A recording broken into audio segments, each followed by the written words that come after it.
Aussitôt après, il obligea ses disciples à monter dans la barque et à passer avant lui de l'autre côté vers Bethsaïda, pendant que lui-même renverrait la foule.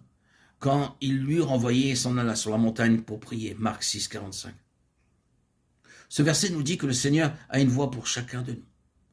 Le mot contraindre ici est le même terme que nous trouvons dans le 2 Corinthiens 5, 14, car l'amour de Christ nous contraint. Le Seigneur contraint les disciples à entrer dans la barque.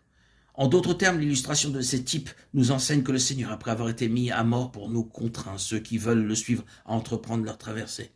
Le Seigneur a préparé une voie pour les disciples et leur ordonne de s'engager et de la suivre. La plus importante des choses dans la vie chrétienne, c'est de découvrir la route préparée par Dieu et d'y marcher fidèlement.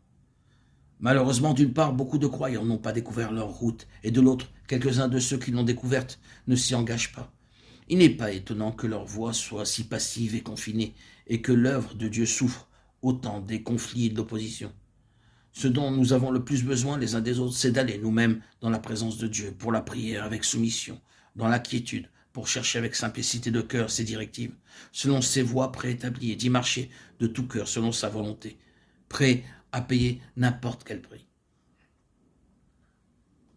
D'après Luc 9, 10, nous savons que le lieu où se déroula l'épisode de la multiplication des pains était Bethsaïda. En regardant une carte, nous remarquons qu'il y a 2 Bethsaïda, l'une située au nord-est de Capharnaüm et l'autre au sud-ouest de Capharnaüm. Le Seigneur ordonna à ses disciples de quitter la Bethsaïda du nord-est et de naviguer vers la Bethsaïda du sud-ouest. Quand il l'eut renvoyé, la barque, il s'en alla sur la montagne pour prier. Marc 6, 46. Ce verset montre que le Seigneur allait bientôt quitter ses disciples pour monter à la droite de Dieu. Afin d'accomplir l'œuvre d'intercession, il laisse les siens sur la terre pour qu'ils s'engagent dans la course qu'il a préparée pour eux. Le soir étant venu, la barque était au milieu de la mer et Jésus était seul à terre. Il vit qu'ils avaient beaucoup de peine à ramer car le vent leur était contraire. À la 4e veille de la nuit environ, il alla vers eux marchant sur la mer et il voulait les dépasser. Marc 6, 47, 48. Les disciples durent faire face à une situation nouvelle sur le chemin que leur avait préparé le Seigneur. Et le soir étant venu, en d'autres termes, le ciel s'obscurcissait et la barque était sur la mer. En type, nous pouvons dire que Christ, la lumière du monde, a déjà quitté ce monde.